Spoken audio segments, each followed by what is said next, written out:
Hey guys, welcome back to Buddy Fellows.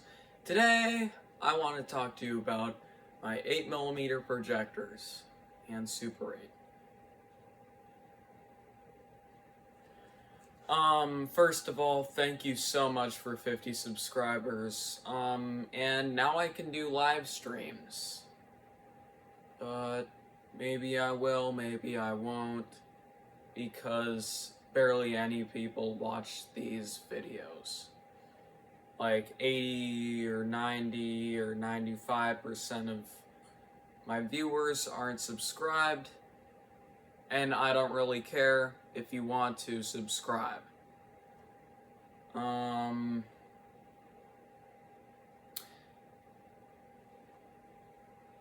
It is December, and you're wondering where I was, because I haven't posted in a month.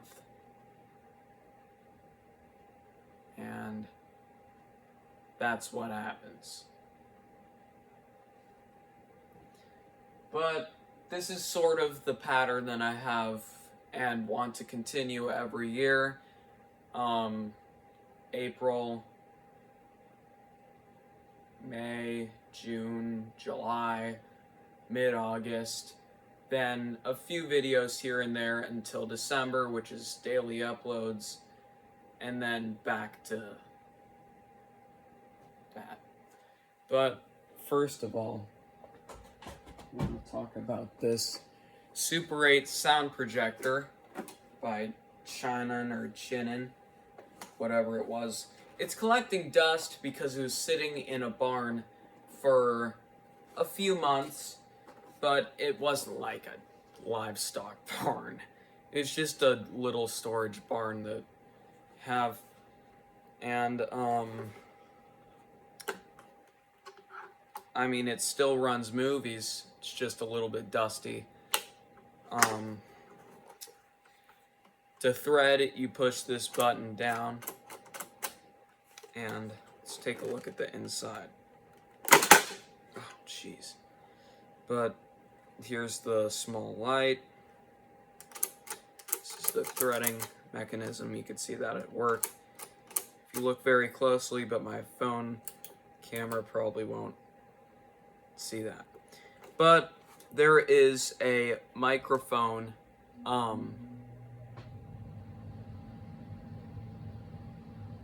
plug-in, and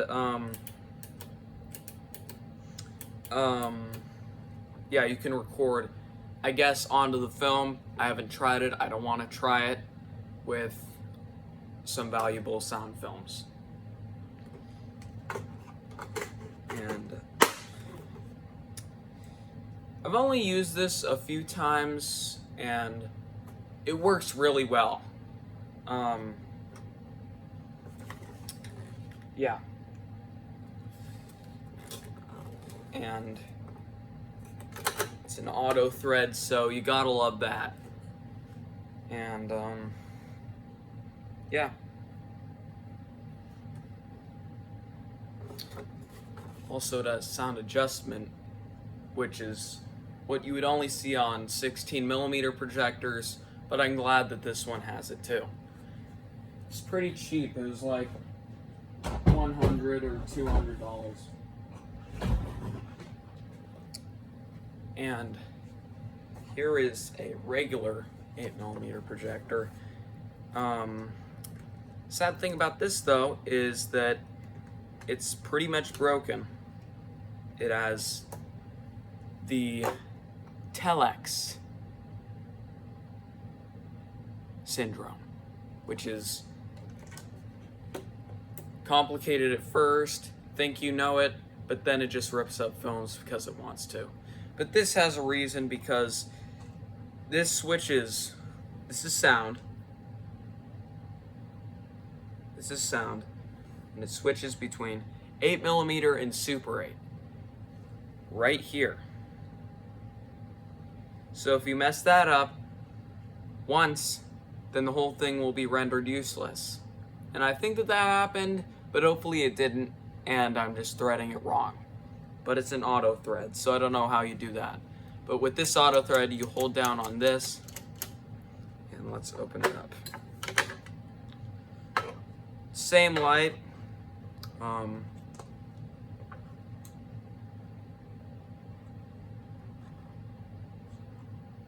It's not even Super 8.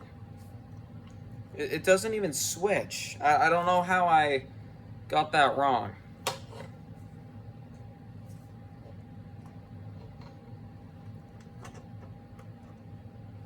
I don't see where I messed it up.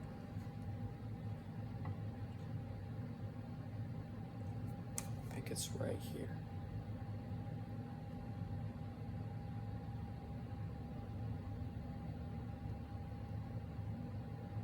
Hopefully it's easy to maybe fix, because I mean it would be a lot easier than fixing a 16mm projector.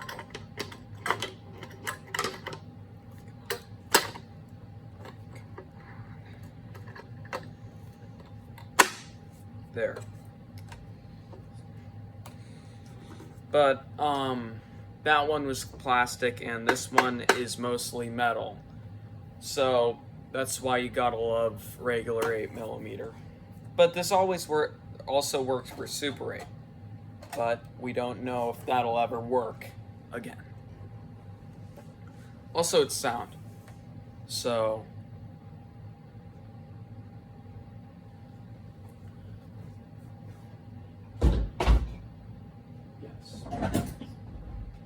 now, what you've all been waiting for. This is probably the most common and iconic not Super 8, regular 8mm projectors probably ever made. It's by Bell and Howell, when they used to make projectors and not tack bats. But here it is. And this was made in the 50s.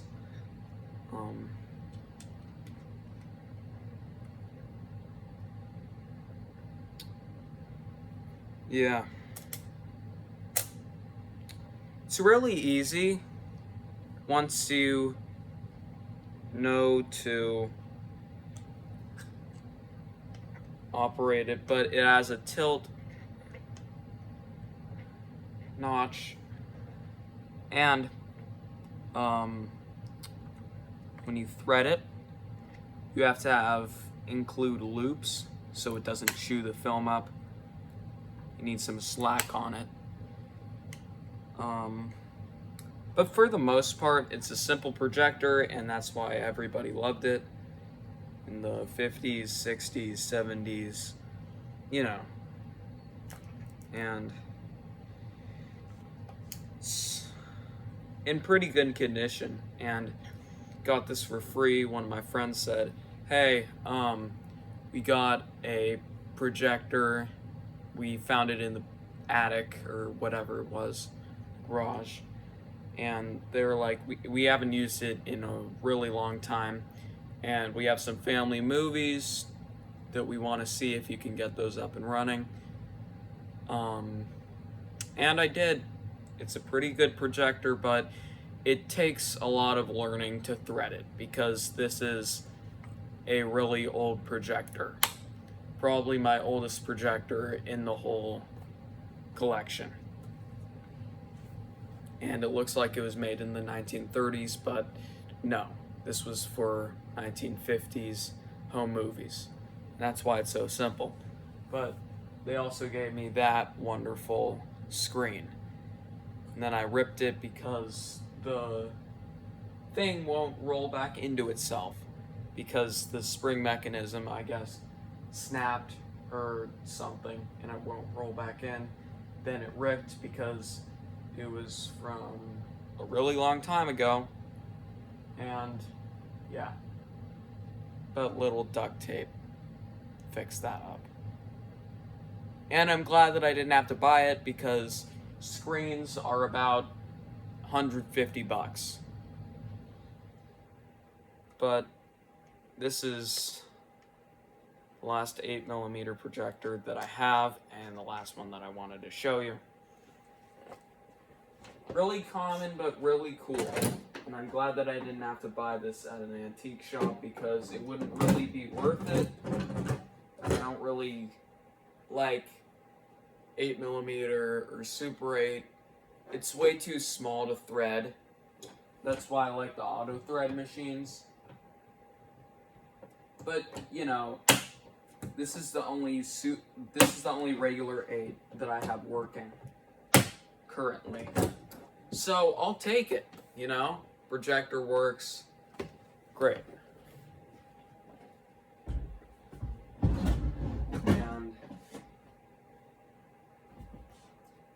I also, later in this Buddy Fellows December season, I will go through the entire Telex projector again, which I haven't done since early 2024. And that projector was, let's just say, possessed, because it would rip up every film that it was thread through. And I didn't thread it incorrectly. I was threading it correctly, it just has something wrong with it. So hopefully it's not as bad, because I have a film to run it through that I don't care if it gets ripped. So we're gonna try it again. But that'll be later. Maybe like a week from now. But we'll have daily uploads before then. And this is the speaker, and I love it a lot because it plugs into the 16mm projector that I'm looking at right now. But my phone's on it.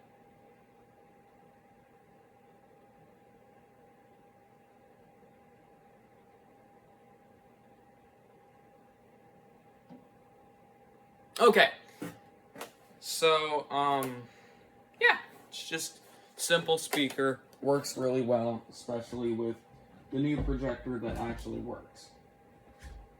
Let me see. The only other good thing about the Telex projector was the lens, and this is a really amazing zoom lens. Big lens. A really big lens.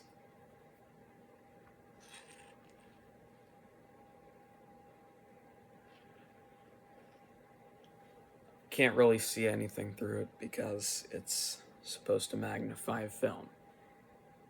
And I wish I could put it on this 16mm projector, because the lens that we have on this is pretty dang small compared to this.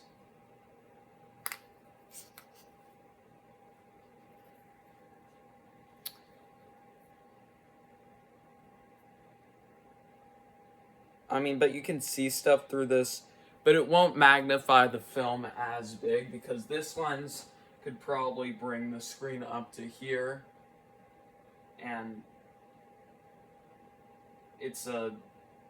seems like a little difference when I use my hands to measure it, but it's a big difference. And it works really well when it's only a few, maybe like 10 feet, 8 feet away from the screen.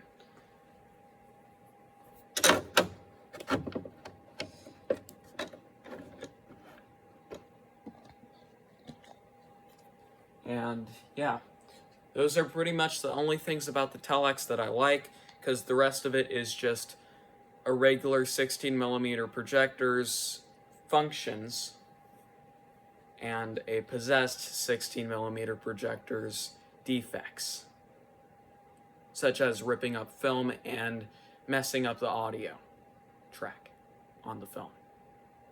Yeah! Well, yeah!